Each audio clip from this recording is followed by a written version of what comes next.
Na aula anterior, a gente conversou um pouco sobre o limite de funções de duas ou mais variáveis independentes e ficamos com a ideia de falar de continuidade de uma função, né? Então, quando a gente tem uma variável, a gente tem uma coisa parecida com essa na definição, que seria uma função f lá, né, de uma variável é dita contínua em A se o limite de f de x, quando x tende a A, igual a um f de A. Não sei se você lembra disso. Aqui, vamos expandir, né? Uma função f de duas variáveis é dita contínua em AB, né, aquele nosso plano xy, se o limite de f de xy, quando xy tende a AB, é igual a um f de AB. Dizemos que f é contínua em D, se for contínua em todo ponto A e B. O significado intuitivo aqui de função contínua, a ideia basicamente é o seguinte: se o ponto xy no gráfico ele varia uma pequena quantidade, o f de xy também vai variar uma pequena quantidade, né? Você tem lá em 3 dimensões, eu tenho o xy aqui, eu tenho uma região. Se essa região varia pouco, aqui no f de xy também vai variar pouco. Tá? Essa é a nossa ideia. Isso quer dizer o seguinte: uma superfície que corresponde ao gráfico de uma função contínua não tem buracos ou ruptura, né? Se eu traçar aqui uma superfície, essa superfície ela não terá buracos ou rupturas, certo? Então, essa é a ideia. Bom, por exemplo, né, uma função polinomial de duas variáveis, ou simplesmente um polinômio, é uma soma de termos, tá aqui uma soma de termos, da forma genérica, né, uma constante, um coeficiente, x elevado a um m, né, mudando aqui o valor, e o y elevado a um n, mudando também o valor. Ou C, então, temos aqui os coeficientes como constantes, m e n são números inteiros não negativos. Então, essa aqui é uma função, por exemplo, né, uma função racional com esses termos do polinômio, tendo, no caso,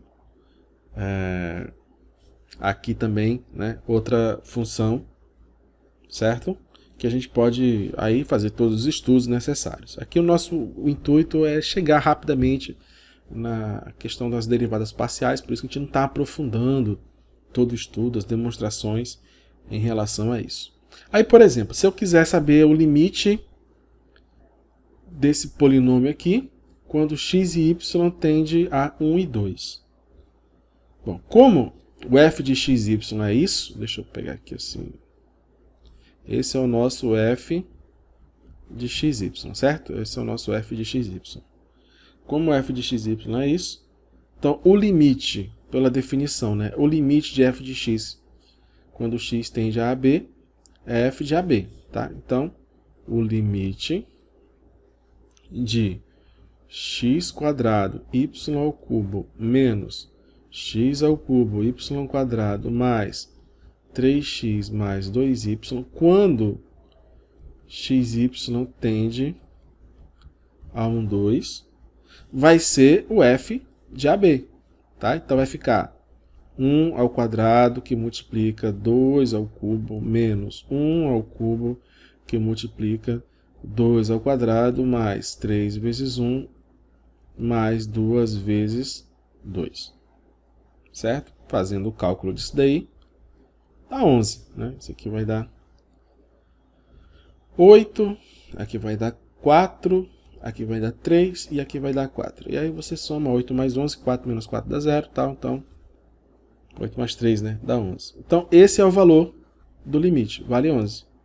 Bom, mas aí tem aquele nosso probleminha quando a gente está aqui numa razão, né? X ao quadrado mais y ao quadrado. A gente já percebe aqui que o x e o y não pode ser quanto? 0. Tá? Não pode ser 0. Então, a f é descontínua em 0, 0, pois ela não está definida nesse ponto. Não é isso? F é descontínua contínua em 0, 0, pois não está definida neste ponto. Pois não está definida neste ponto. Então, como a função é uma função racional, tá?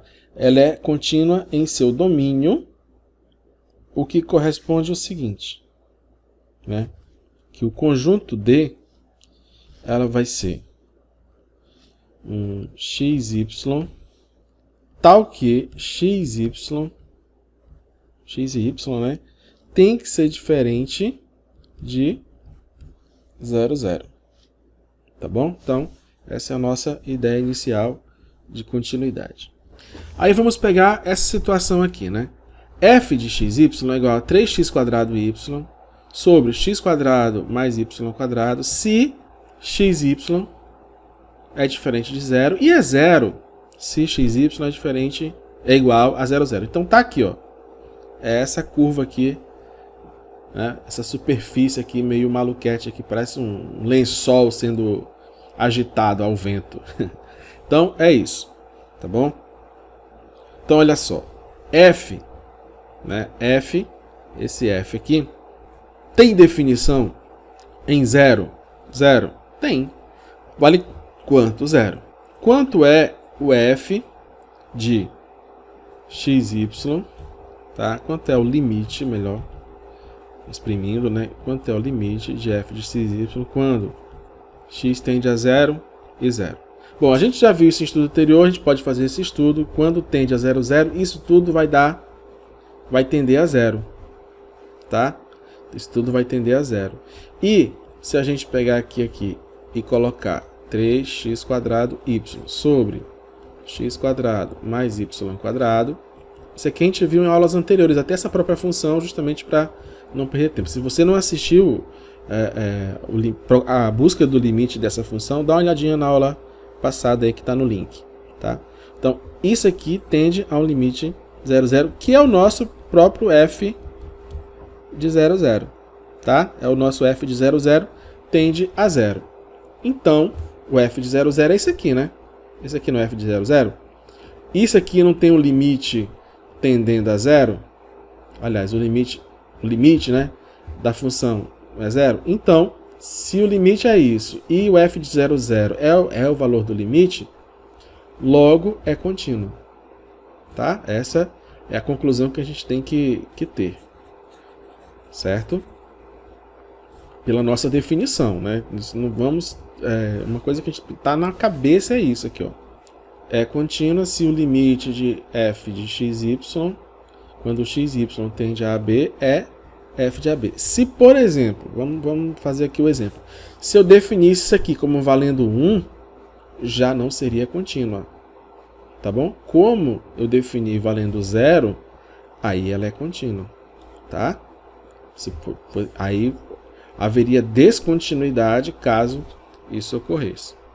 Como, pela definição, o limite de f de xy quando xy tende a 0, 0 é igual a 0 e possui, né, melhor dizendo, é igual a f de 0, 0, logo é contínua. Tá bom? Logo é contínua. Aproveitando o que você está vendo do gráfico anterior, né, de uma forma tridimensional, aqui a gente pode chamar a atenção que uma função de uma variável ou de mais variáveis é contínua se o seu gráfico não for uma curva, uma superfície, né, uma região, dependendo, né, se for uma, se for duas ou mais. Claro que quando é 3 variáveis independentes já não é mais uma superfície, já é mais, sei lá, mais volumétrico. E depois 4, 5, 6 aí perde a ideia, a analogia com nossa realidade, mas continua ainda valendo, tá? Então, ela não é uma região, uma superfície, um volume, dependendo do número de variáveis, quebrada, sem saltos ou buracos. Então, nesse caso aqui em 3D, né? Se tiver um buraco na origem, né? Se tiver aqui se for infinito na origem, ou se houver quebras. Então você tem essas situações que vão mostrar a descontinuidade e, portanto, a continuidade quando isso não ocorrer. Tudo bem? Então, vamos lá avançar. Bora ver essa outra aqui, né? Que não é muito comum, a função arco-tangente. Será que ela é contínua? A função arco-tangente y sobre x, ela é contínua? Bom, f, né, a função, vamos pegar uma função aqui, f de xy, sendo definida como sendo y sobre x, é racional, certo? É uma função racional aqui. Bom, ela é contínua em todo lugar, exceto sobre a reta x igual a zero, tá? Então, é contínua em todo lugar, todos os pontos, conjunto de pontos x, y que eu escolha, tá? Em todo lugar, exceto onde? Exceto quando x igual a zero, ou seja, exceto quando x vai combinar, cadê o x igual a zero? Tá aqui, o x igual a zero. Tá, se eu pegar o x igual a zero, qualquer ponto y que eu escolha, né, não vai poder, porque não é definido, né, não temos aqui uma determinação aqui quando x igual a zero, tá? Então, exceto sobre a reta x igual a zero. Então, todos os pares ordenados, né, f de 0 y não são definidos, certo? A gente não consegue encontrar. Tá bom? Bom, a função arco-tangente, fazendo, né? Então, o que a gente vai ver? A função.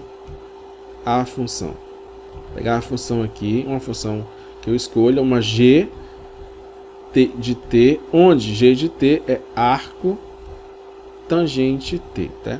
É contínua em todo lugar. É contínua em qualquer lugar. Se eu pegar essa função, variar o t aqui de menos infinito a mais infinito, qualquer valor que eu escolha de t, né? Qualquer valor que eu escolha de t, ela é contínua em todo lugar, certo? Bom, mas o que a gente pode ter aqui assim? Se eu pegar a função composta, né? Fazendo t igual a y sobre x, o que a gente pode afirmar daí? Fazendo t igual a y de x. Qual é a conclusão que a gente pode ter, né? A gente vai ter um g de f de xy é igual a um arco tangente de y sobre x, que é uma função h de xy composta. Por que eu estou fazendo isso? Para mostrar passo a passo o que é contínuo e o que não é contínuo. Então, essa função, dá para você entender agora, que ela é contínua, exceto onde? Exceto quando x for igual a zero. Então, exceto quando x for igual a zero. Então, esse desenho aqui não dá para enxergar muito bem, mas ele mostra essa ruptura, né? Para x igual a zero, ocorre a ruptura ou descontinuidade. Descontinuidade. Tudo bem? Então, só para a gente ter isso na memória. Não é, mais uma vez, né, um curso aprofundado, apenas para você ter uma leve impressão, uma leve ideia, para justamente a gente chegar em derivadas parciais, tá bom? Então, só para a gente fazer a expansão, tudo que a gente falou para duas variáveis, a gente pode desenvolver para três variáveis. Então, o limite de um f de xyz, quando o xyz tende a ABC, tá? É o limite L, tá? Então seria aquela nossa definição para limite. Se xyz está no domínio em que a distância daquele volume a um ponto, né? Porque aí no caso aqui eu teria o xyz, eu teria um volume. Esse volume daria aqui um resultado, né? Traria aqui uma resposta que seria o nosso f de XYZ, tá? Então tá aqui o XYZ e aqui o nosso resultado. Aí essa distância entre os pontos, tridimensionalmente, né, essa distância de XYZ ao ponto ABC, que é o nosso delta, ele também aqui levaria a uma distância com epsilon, né, todo esse processo que a gente faz ou desenvolve para uma variável, desenvolve para duas variáveis, também para 3, para 4 e assim vai. Assim também, a função é contínua em ABC se o limite de f de XYZ com XYZ tendendo a ABC for igual a f de ABC. Tá? Então, por exemplo, temos essa função aqui. Qual é o limite? Qual é o limite dela? Qual é o limite que a gente encontra dessa função? Tá? É uma função racional e, portanto, é contínua em todos os pontos R3, né? Porque nós temos aqui o espaço R3, exceto onde? Exceto quando isso daqui for igual a 1. É contínua em R3, exceto em x² mais y² mais z² igual a 1. Ou seja, é descontínua numa esfera, né, de centro na origem 0, 0, 0 e raio 1. Tá certo? Então, essa aqui é a nossa ideia sobre 3 mais variáveis. Assim vai. Um comentário final. Se f, né, se a função f é definida em um subconjunto de Rn, né, lá do espaço Rn, R2, R3, R4, R5, R6, n variando, né, de 1 aos inteiros mais infinito. Então, o limite de x tendendo a f de x, agora repare aqui que a gente já está usando aqui uma notação, está em negrito. Por quê? Porque aqui a gente já cai na ideia do espaço vetorial, tá? Que é bem definido na álgebra linear, em que você tem um conjunto de espaços que funcionam utilizando lá as propriedades da adição e da multiplicação. É bem definido isso lá na álgebra linear, na continuação de vetores e assim vai, tá? Então, aqui eu poderia até colocar, se você, só para reforçar, né, lá o espaço vetorial, tá? Então, o que você tem aí é todo domínio, né, todo número, melhor dizendo, epsilon maior que zero, existe um número correspondente delta maior que zero, sendo que esse x aqui pertence ao domínio do Rn, R3, R4, R5, R2 também, R1. E a distância entre eles, né, entre x e a, e aí para dois pontos vai ser, para dois pontos vai ser x menos a ao quadrado mais y menos b ao quadrado. Se for no R3, vai ser x menos a ao quadrado mais y menos b ao quadrado mais z menos c ao quadrado. Se for no R4, aí você vai ter x. Aí vamos colocar uma notação que é muito usual, né? x1 menos a ou a1 ao quadrado mais x2 menos a2 ao quadrado mais até x4, né, menos a4 ao quadrado, que é a distância entre os pontos, tá? No Rn, portanto, né, vai ficar x1 menos a1 ao quadrado até xn menos an, aqui é 4, tá?